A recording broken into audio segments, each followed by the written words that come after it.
우리 신앙의 전부는 하나님과 사랑에 빠지는 겁니다.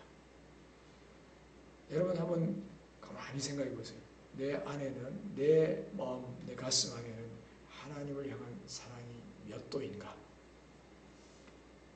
어떠세요? 한번 자기 가슴에 손을 한번 대보십시오. 내 마음은 하나님을 얼마나 뜨겁게 사랑하고 있는가? 사실 우리 신앙의 전부 뭐라 그랬죠?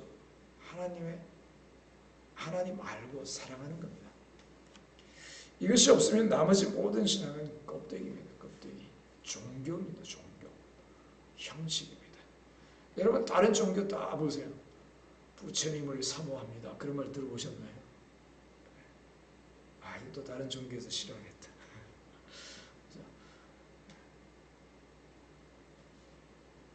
그냥 어떤 내 문제를 해결하기 위해서 열심히 비는 겁니다. 그렇죠?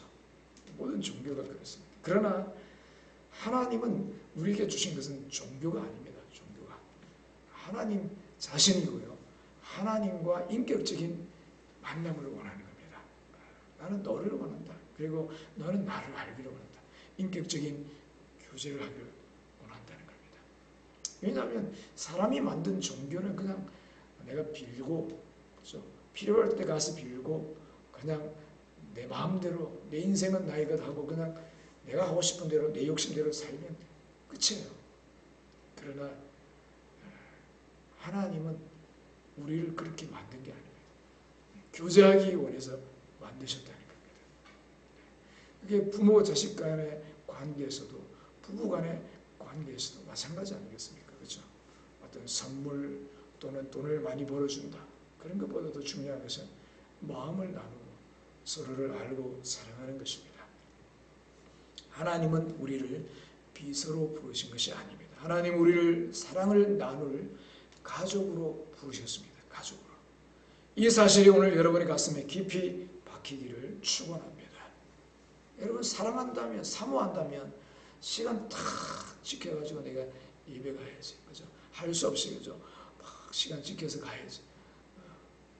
그게 아니고 미리 와가지고, 그죠? 시간을 같이 예배 드리니까 여러분들 뭐 시간 어겼다 틀렸다 이렇게 이야기하는 겁니다. 예를 들어 설명하는 겁니다. 시간 딱 정해져 있으니까 같이 예배 드리기 위해서 시간 정한 겁니다. 그렇죠? 근데 우리가 정말 하나님 사랑한다면 가가지고 일찍 가서 돌아보기도 하고 내가 할 게 없을까? 또 어떻게 하면 예배 가운데 하나님 만날까? 와서 일찍 와서 기도하는 사람도 있을 거고요. 그렇죠? 그게 바로 내 마음이 어디 있느냐는 겁니다. 내 마음이. 내가 하나님을 또 뭐 어떤 분들은 오실 때 또 간식을 갖고 오기도 하고 그게 다 마음이잖아요. 그렇죠? 네. 그러니까 그렇게 하나님은 우리를 인격적으로 만나기를 원하신다는 것입니다. 오늘 그 하나님과의 인격적인 만남이 이루어지기를 주의 이름으로 축원합니다. 자, 이제 우리 인생의 첫 페이지 에덴 동산으로 한번 가보겠습니다. 창세기 3장을 보면요, 하나님이 인간을 만드신 진짜 이유가 나옵니다. 자, 같이 읽겠습니다. 여호와 하나님이 동방의 에덴에 동산을 창설하시고 그 지으신 사람을 거기 두시니라. 여호와 하나님이 그 땅에서 보기에 아름답고 먹기에 좋은 나무가 나게 하시니 동산 가운데는 생명나무와 선악을 알게 하는 나무도 있더라. 강이 에덴에서 흘러나와 동산을 적시고 거기서부터 갈라져 내 근원이 되었으니. 아멘. 하나님은 아담을 만들어 놓고 그냥 에덴 동산을 딱 주시면서 아무것도 없는 곳에 이제 네가 살 곳이니까 네가 알아서 직접 만들어라. 그렇게 하지 않으셨어요. 하나님이 다 지어놓으셨어요. 정말 우리가 세상 사람들도 말하잖아요. 여러분 저기 부산에 가면 에덴 공원이라고도 있어요. 에덴 공원.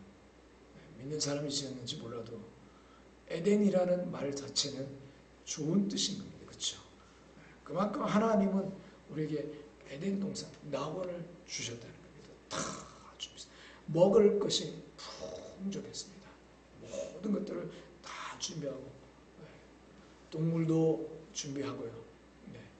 다 준비하고 먹을 것, 꽃, 나무 다 준비하고 하나님이 마지막에 사람을 만드셨어요. 마치 우리가 아기를 낳기 전에 장난감, 이불, 모자, 옷, 그죠? 기저귀 이렇게 다 준비하고 아기를 낳는 것처럼. 네. 아기가 태어났으니까 네가 알아서 집안에 수건 많으니까 네가 알아서 기저귀 해라 이렇게 하지 않잖아요. 그렇죠? 그래서 다 차려진 밥상에다가 아담을 딱 앉히신 겁니다. 왜 그러셨을까요? 아담은 일꾼이 아니라 함께 누릴 가족이었기 때문입니다. 하나님은 아담과 함께 그 동산을 거닐면서 대화하고 싶으셨습니다. 함께 웃고 함께 누리고 함께 사랑하고 싶으셨습니다. 카페에 가면요, 남자 여자 둘이 앉아 있는데 나이가 좀 들었는데 아주 이야기를 열심히 하는 사람은 둘 중에 한 가지입니다. 불륜 아니면 사업 때문에 만나는 사람. 대부분의 가족 부부는요, 카페에 앉아서 별 이야기를 안 합니다. 어떤 때 식당에서도 밥 먹고 금방 갑니다. 물론 그게 꼭 잘못됐다 이렇게 말할 수는 없습니다. 왜냐하면 늘 만나니까, 그렇죠? 또 대화를 보통 때 늘 하니까 특별하게 거기 가서 또 그렇게 많이 이야기하지는 않겠죠. 하나님은요, 우리와 사랑을 나누고 교제하기를 원하신다는 겁니다. 우리를 아시지만, 그렇죠? 모르는 게 뭐가 있겠습니까? 그럼에도 불구하고요, 하나님은 우리의 고백을 듣기를 원하십니다.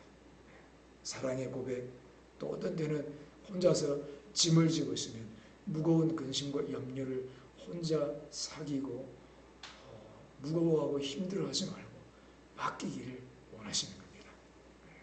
왜요? 하나님은 우리를 사랑하시기 때문입니다. 자, 그런데 여기서 꼭 나오는 질문이 있습니다. 다 좋은데 에덴 동산을 만들고 모든 먹을 것도 많고 모든 나무의 열매를 먹으라 했고 생명나무 그건 먹으면요 영생할 수 있다고 했거든요.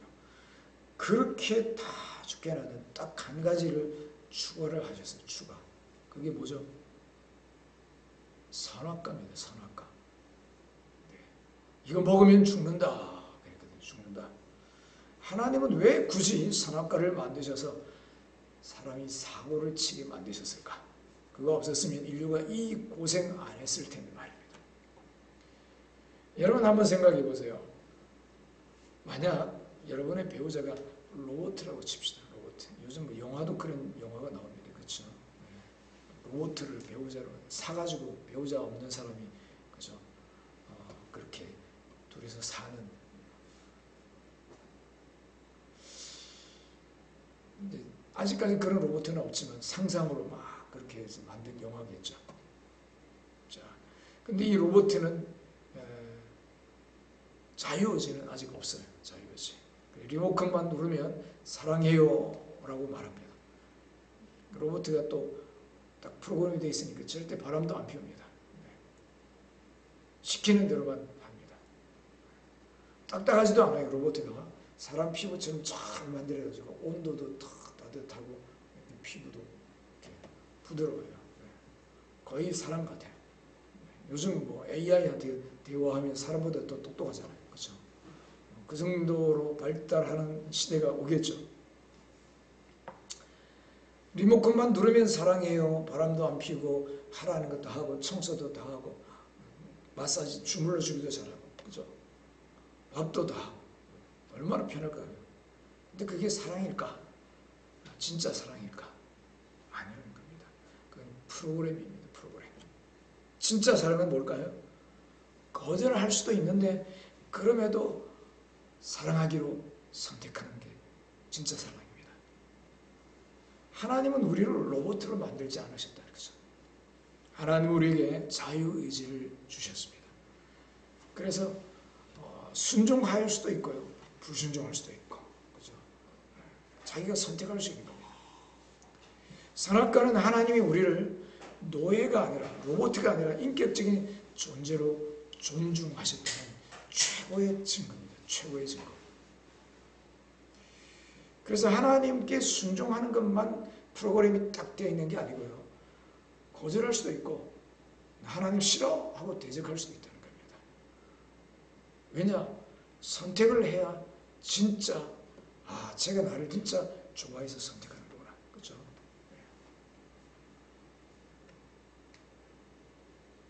사람들이 요즘 사람보다 강아지를 더 좋아한다잖아요. 사람은 짜증도 내는데 강아지는 집에 퇴근하고 피곤할 때 들어가면 막 그냥 꼬리치고 온다니까. 그죠? 거의 사실은요 로봇 수준이에요. 로봇 수준. 물론 강아지도 삐진다 그러고 화낸다 그러는데 약간 그런 것들이 추가가 되니까 이게 로봇이다 생각하면 그죠? 그냥 삑 하고 누르면 그냥 전기로 돼가서 로봇으로 꼬리 흔들고 막 하면 그렇게 강아지가 이쁘고 귀엽지는 않겠죠. 그렇죠? 어떤 때는 뭐 밀당도 하고 강아지가 하는지 모르지만 고양이는 밀당도 한다는 거. 하여튼 그렇게 하니까 뭔가 이렇게 좀 마음이 가는 겁니다. 그죠? 근데 사람은요 또한 자유의지, 지혜 그리고 인격적인 선택할 수 있는 능력까지 주셨거든요. 그래서 정말 강아지가 생각을 다 해보고 또 어려운데도 힘든데도 그럼에도 여전히 하나님 사랑합니다. 여전히 하나님 존중합니다. 믿습니다. 할 때 하나님 그걸 기뻐하시는 거예요. 그래서 반대로 하나님을 순응하고 존중하고 하는 것만 아니라 반대로 하나님 싫어요 하고 떠날지라도 그 위험을 감수하면서까지 우리와 진짜 사랑을 하고 싶어 하셨다는 겁니다. 여러분 아담이 죄를 짓고 숨었을 때를 기억하십니까? 하나님 그때 뭐라고 하시죠? 아담아 네가 어디 있느냐? 이 말은 무서운 심판주의 목소리가 아닙니다. 사랑하는 자녀를 잃어버린 아버지의 절규입니다. 절규. 하나님은 아담이 어디에 숨었는지 몰라서 모르신 게 아닙니다. 제발 나에게 다시 돌아오렴. 나는 너와 다시 대화하고 싶구나. 눈물의 호소였습니다. 사랑하는 여러분, 하나님은 지금도 여러분을 그렇게 부르고 계십니다. 나랑 좀 같이 있자. 내 마음 좀 보여주렴. 틈만 나면 핸드폰으로 내 마음을, 너의 눈을 가져가니. 너와 내가 다시 친해지기를 원한다. 하나님은 우리가 무엇을 하는 것보다 우리와 함께 있는 것을 더 중요하게 여기십니다. 그래서 기도하는 것도요. 내가 꼭 뭔가 힘들고 내 힘으로 안 되는 것 해결할 때만 하나님께 나가는 게 아니고요. 그냥 하나님과 함께 있고 싶어서 기도하는 겁니다. 그런 거를 하나님 또 기뻐하지 않겠습니까? 그렇죠? 물론 필요한 것 도와달라고 또 구하는 것도 하나님 기뻐하십니다. 왜냐하면요. 자녀가 부모님에게 나와가지고 이거 좀 해주세요. 하는 게 좋아요. 안 그러면 이거 할 수 있을까요? 해주실래요? 하는 게 좋을까요? 그런 경험이 없어서 잘 모르시네. 자녀가 와가지고 아빠 이거 좀 해주세요. 아빠의 능력을 믿고 아빠를 믿고 아빠 이거 좀 해주세요. 하는 게 좋아요. 아빠 이거 좀 하실래요? 말래요? 이렇게 하는 게 좋아요. 그죠? 그런 겁니다. 왜? 아빠의 능력을 믿는구나. 아빠를 믿고, 그쵸? 네. 아저씨라면 아저씨한테 가갖고 이거 해주세요 하면 괜히 거부당할 수 있지만, 그쵸? 아빠는 내 부탁을 들어줄 거야. 그리고 할 수 있는 분이야. 그러니까 그렇게 자녀가 부탁할 때 아빠는 신이 나는 겁니다. 엄마도 마찬가지고. 네. 여러분 우리가 하나님과 친밀해지면요. 삶이 살아납니다. 관계가 회복되면 생명이 흘러나옵니다. 하나님과 관계가 회복되면. 그러나 이 관계를 놓치면 우리는 종교라는 감옥에 갇히게 됩니다. 하나님은 여러분을 감옥에 가두려고 부르신 것이 아닙니다. 자유롭게 사랑하고 마음껏 기뻐하라고 부르셨습니다. 하나님을 알고 하나님을 누리는 것, 이것이 인생의 가장 큰 복입니다. 할렐루야. 그 복을 누리며 살아가기를 축원합니다. 이제 이 친밀함이 왜 중요한지 이스라엘의 이야기로 좀 더 깊이 들어가 보겠습니다. 하나님은 이스라엘을 애굽에서 꺼내셨죠. 그래서 어디로 인도하셨죠? 애굽에서 처음 듣는 이야기처럼 저에게 말할 수 있는 기회를 주시려고 가나안 땅으로 인도하시잖아요. 가나안 땅. 근데 그 목적이 가나안 땅 때문이었을까요? 아닙니다. 출애굽기 19장을 보겠습니다. 같이 읽겠습니다. 모세가 하나님 앞에 올라가니 여호와께서 산에서 그를 불러 말씀하시되 너는 이같이 야곱의 집에 말하고 이스라엘 자손들에게 말하라. 내가 애굽 사람에게 어떻게 하였음과 내가 어떻게 독수리 날개로 너희를 업어 내게로 인도하였음을 너희가 보았느니라. 내게로 인도하였다. 그렇게 말씀합니다. 애굽에서 노예살이하던 고생하던 이스라엘 사람들을 건져내 주시고 자유케 해주시고 그래서 광야를 지나 가나안 땅을 주십니다. 약속의 땅이다 하시면서요. 그러면서 이스라엘 백성들은 그 광야를 지나면서 이것만 지나면 우리는 가나안 땅에 들어갈 거야. 우리 땅이 있어. 우리 나라가 생겨 하면서 소망을 품고 나아갔던 겁니다. 약속의 땅이고 축복의 땅이고 젖과 꿀이 흐르는 땅이다. 그러면서 근데 사실은요. 목적지는 땅이 아니었습니다. 뭐였죠? 하나님의 목적은 내게로 인도하였다고 말하고 있습니다. 내게로 인도하였습니다. 그죠? 너희를 업어 내게로 인도하였습니다. 하나님 자신이 목적이었다는 겁니다. 근데 사람들은 자꾸 하나님보다 하나님이 주시는 것을 하나님이 주시는 선물을 더 사랑합니다. 가나안만 원하고 하나님은 뒷전으로 밀어놓습니다. 여러분 이것이 오늘 우리의 모습이 아닐까요? 복을 목적으로 삼고 하나님을 수단으로 삼는 모습이 우리 안에 있지는 않습니까? 하지만 하나님은 말씀하십니다. 내가 바로 너희의 목적이다. 내가 바로 너희의 기업이다. 어떤 사람들은 오해를 합니다. 레위인이나 제사장들에게 그들에게만 하나님 기업이고 우리에게는 땅이 있어야 돼. 땅이 우리 기업이야. 이렇게 생각합니다. 근데 이스라엘 백성 전체를 두고 지금 하시는 말씀이에요. 내게로 인도하였다. 내가 너희들의 기업이다. 사랑하는 여러분, 하나님과 관계가 좋으면 가나안은 따라오는 것입니다. 덤으로 주신 거죠. 근데 이스라엘은 가나안 땅에 들어가자마자 하나님을 잊었습니다. 땅에 정신이 팔려 주인을 버린 것입니다. 결국 그들은 그 좋은 땅에서 쫓겨납니다. 우리도 마찬가지입니다. 하나님보다 하나님 주신 선물에만 매달리면 신앙은 금방 병듭니다. 하나님은 지금도 우리를 부르십니다. 내게로 오라. 이 놀라운 초대 앞에 다른 것 다 내려놓고 하나님 품으로 달려가는 여러분 되시기를 축원합니다. 그렇다면 하나님은 우리에게 무엇을 원하실까? 법일까요? 먼저 사랑입니다. 네. 자, 이스라엘 백성들이 좋아했던 법. 네, 우리 한번 읽어보겠습니다. 신명기.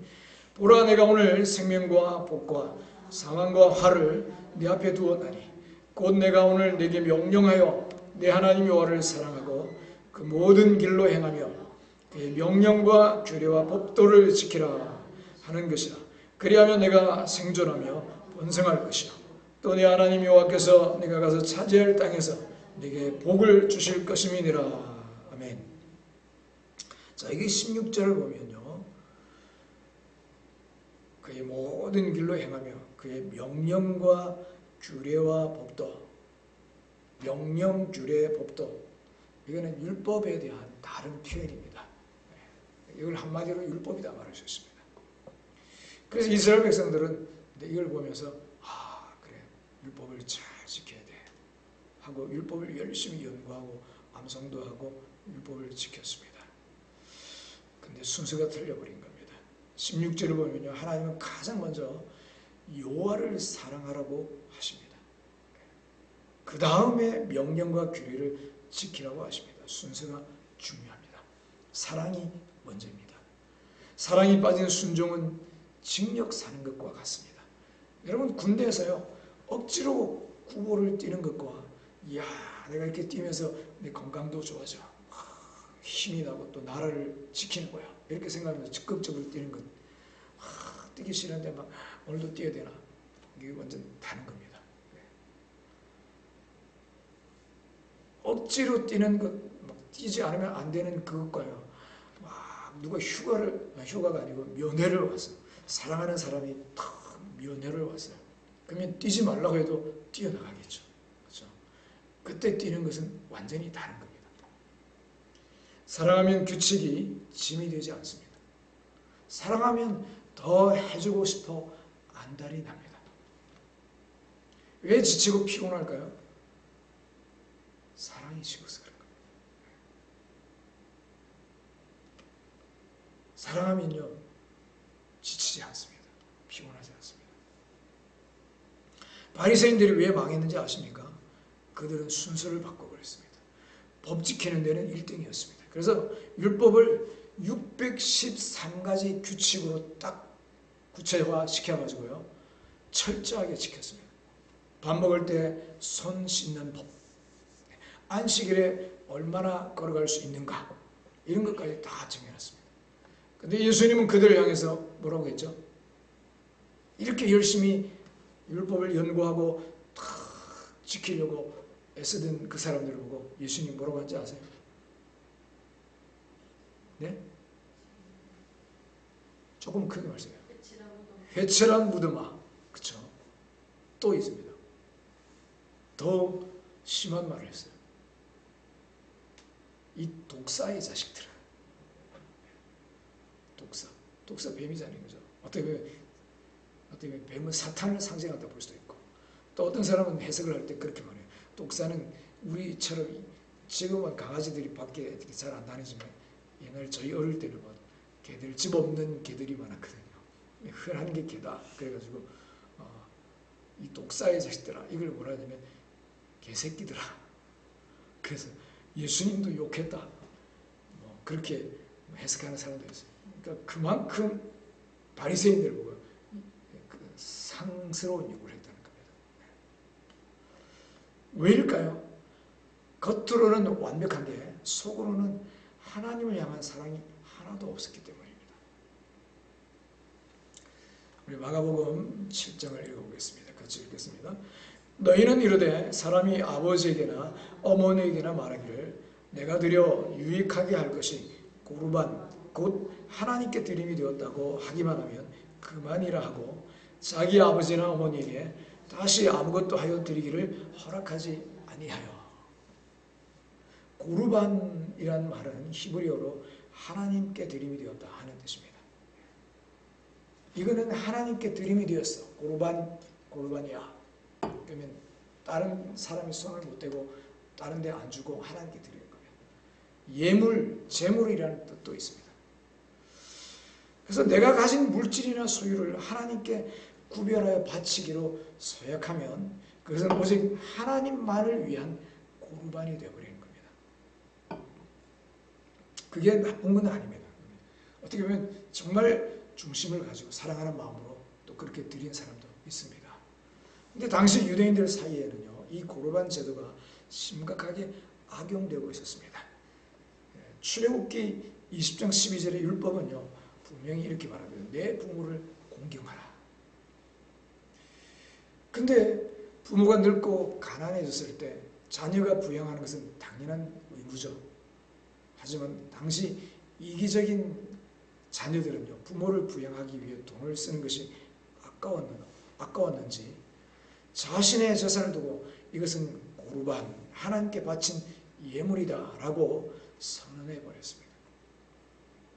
일단 고르반으로 선언되면 그 재산은 성전의 소유 혹은 하나님께 구별된 것이므로 부모를 부양하는 데 사용할 수 없다는 핑계가 생깁니다. 더 악한 것은 실제로는 하나님께 온전히 바치지 않으면서 오직 부모에게 주지 않기 위한 법적 방패막이로 이 선언을 남용했다는 점입니다. 하나님과의 친밀함과 그분의 본심을 잃어버리니 종교라는 이름으로 무서운 이기주의를 합법화한 것이죠. 법을 이용해서 사랑을 피해간 것입니다. 우리도 그럴 때가 있습니다. 주일 예배는 꼬박꼬박 나오는데 정작 삶 속에서 하나님의 마음에는 관심이 없습니다. 나 예배 드렸으니 이제 내 마음대로 살게요.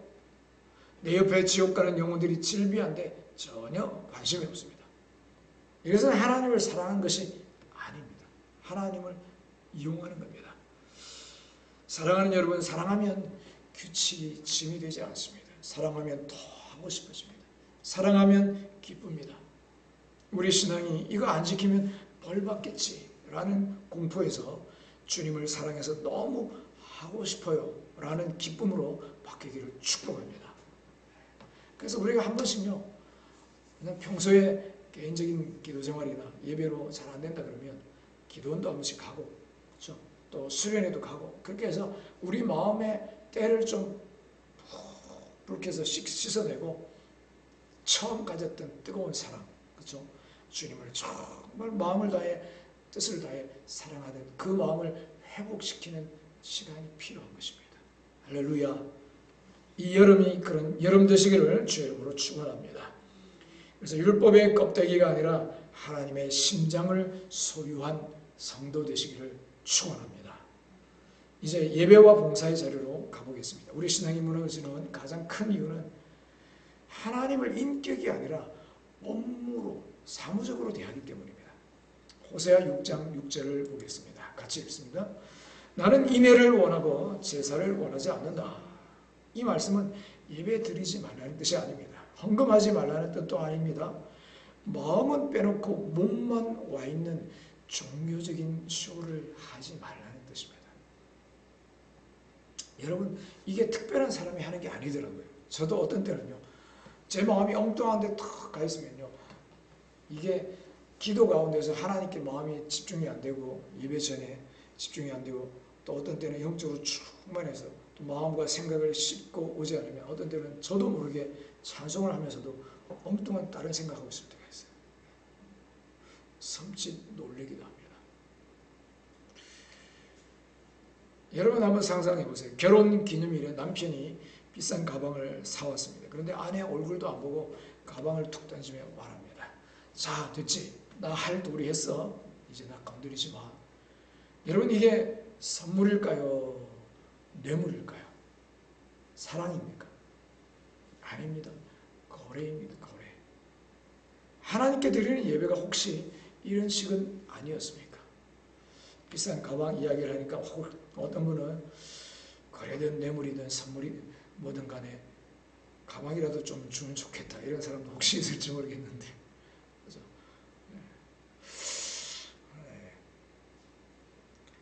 하나님께 드리는 예배가 우리도 그렇게 된다면, 그죠? 사람은 그럴지 몰라도 하나님은요, 그거를 좋아하는 분은 아닙니다.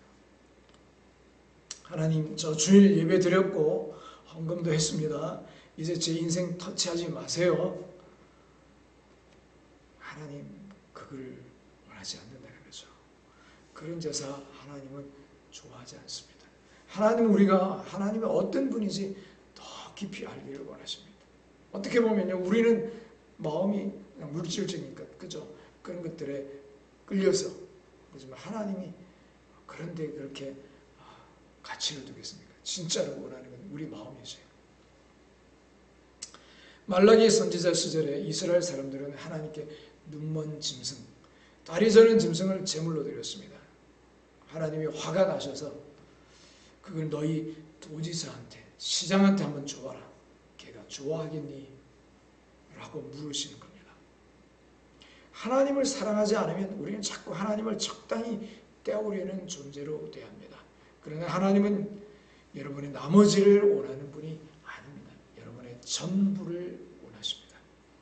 격식 차린 예배보다 하나님 앞에 정직하게 눈물 한 방울 흘리는 그 중심의 사랑을 더 귀하게 보시는 것입니다. 하나님과 눈을 맞추고 그분의 마음을 헤아리는 진짜 예배자가 되시기를 주 이름으로 축원합니다. 자, 이제 사역과 봉사의 자리로 가보겠습니다. 마가복음 3장입니다. 함께 읽겠습니다. 또 산에 오르사 자기가 원하는 자들을 부르시니 나아온지라. 이에 12를 세우셨으니 이는 자기와 함께 있게 하시고 또 보내사 전도도 하며 귀신을 내쫓는 권능도 가지게 하려 하심이라. 여기 보면 예수님이 12명을 제자 12명을 세우는 장면이 나옵니다. 우리는 보통 제자들을 전도하러 보낸 일꾼으로만 생각합니다. 일꾼. 그런데 성경은 아주 놀라운 순서를 말합니다. 예수님이 제자들을 세우신 첫 번째 목적은요, 뭐죠? 자기와 함께 있게 하시고 그 다음에 보내사 전도도 하며가 나옵니다. 그래서 일보다 함께 있는 것이 먼저입니다. 우리는 자꾸 하나님을 위해 뭘 해드려야 한다는 강박에 시달립니다. 찬양대도 하고 또 설거지도 하고 예배당 청소도 하고 봉사도 해야 합니다. 물론 귀한 일입니다. 그러나 주님과 함께 있는 기쁨을 잃어버린 채 일만 하면 어떻게 됩니까? 금방 번아웃이 옵니다. 짜증이 납니다. 남과 비교하게 됩니다. 나는 이렇게 고생하는데 쟤는 왜 놀고 있지? 이런 생각이 들면 이미 주님과 멀어진 것입니다. 여러분 베드로를 보세요. 그는 자기 열정으로 주님을 지키겠다고 큰 소리쳤어요. 다 버려도 나는 안 버립니다. 하지만 그는 주님과 깊이 교제하며 주님의 마음을 배우는 것보다 자기 능력을 과신했습니다. 결국 어린 여자아이 계집종, 성경은 계집종이라고 표현합니다. 계집종 앞에서 주님을 3번이나 모른다고 부인하며 처절하게 무너집니다. 자기 힘으로 하는 사역은 반드시 한계가 옵니다. 하지만 주님과 친밀한 사람은요, 주님이 주시는 힘으로 일합니다. 내 능력이 아니라 주님의 생명으로 봉사하는 여러분 되시기를 축원합니다. 마지막으로 우리가 꼭 바꿔야 할 개념이 하나 있습니다. 바로 종이라는 생각입니다. 우리는 하나님을 무서운 사장님으로 생각할 때가 많습니다. 사장님 눈치 보며 일하는 직원처럼 신앙생활합니다. 실적을 잘 내면 당당하고 실적이 안 나오면 죄책감에 빠집니다. 헌금 내면 나 오늘 헌금 냈으니까 당당하게 온다. 내가 헌금도 없는데 어떻게 교회 갈까? 자꾸 사람 눈치 또는 사장님 눈치를 본다는 거죠. 사역이 잘 되고 봉사를 많이 하면요, 내 자랑이 됩니다. 안 되면 스트레스가 됩니다. 그러나 여러분, 하나님은 여러분을 직원으로 채용한 게 아닙니다. 하나님은 여러분을 아들과 딸로 부르셨습니다. 사장님은 일 못하는 직원을 자르지만 아버지는 일 못하는 자녀를 더 안쓰럽게 여겨 안아주십니다. 우리가 하나님과 친밀해지면 사역은 무거운 짐이 아니라 데이트가 됩니다. 주님이 하시는 위대한 일에 나를 끼워주신 것이 감사해서 싱글벙글하며 일하게 됩니다. 사역의 열매보다 주님과 함께 걷는 그 시간 자체가 목적이 되는 것입니다. 할렐루야. 이제 말씀을 맺겠습니다. 여러분, 오늘 여러분의 마음은 어디를 향하고 있습니까? 하나님, 혹시 하나님은 뒷전이고 예배 마치면 멋있는 거 먹으러 가야 될까? 또 누구를 만날 거야? 또 뭐 혼자서 넷플릭스를 볼까요? 내 마음은 어디에 가 있는가? 내 마음은. 또는 하나님이 주실 복에만 눈이 가 있지는 않는가? 혹은 하나님을 향한 사랑은 식어버린 채 껍데기뿐인 종교 생활에 지쳐있지는 않습니까? 하나님은 오늘 여러분에게 다른 것을 요구하지 않으십니다. 나랑 좀 같이 있자. 내 마음을 나에게 다오. 이것이 하나님의 간절한 소원입니다. 여러분, 어떤 때는요, 멍 때리기를 한다 그래요. 불을 바라보면서 멍 때리고 촛불을 바라보기도 하고요. 모닥불을 바라보기도 하고, 또 어떤 때는 물을, 그죠? 강가나 바닷가에 가서 물을 바라보기도 하고, 그런 시간도 필요해요. 분주하게 바쁘게 늘 내 눈과 내 의식을 빼앗아가던 것에서 벗어나서 고요히 한가히, 그리고 내 내면의 어떤 조용할 때요, 다른 것에서 신경을 끌 때 내 안에서 뭔가가 올라오는 걸 느낍니다. 그래서 기도원이나 또 그런 조용한 곳에 가서 홀로 막 떠들거나 막 수다 떨고 이런 게 아니고요, 홀로 하나님과 연대하는 시간을 가지는 겁니다. 어떤 때는요, 부르짖기도 하고 어떤 때는 침묵하기도 하고 어떤 때는 눈물 흘리기도 하고 그러면서 하나님 앞에 자꾸 나아가는 겁니다. 그게 바로 하나님이 원하시는 간절한 소원이라 하는 거죠. 이제 그만 도망 다니시기 바랍니다. 사역의 짐, 종교의 짐을 다 내려놓으세요. 아버지의 품으로 먼저 돌아오시기 바랍니다. 주님의 눈을 바라보세요. 뭐 때문에 누구 때문에 나는 교회에서 이렇게 상처받았고 누가 이래서 자꾸 그런 핑계 속에서 하나님으로부터 도망치지 마시고 진짜 그분을 인격적으로 만나기를 축복합니다.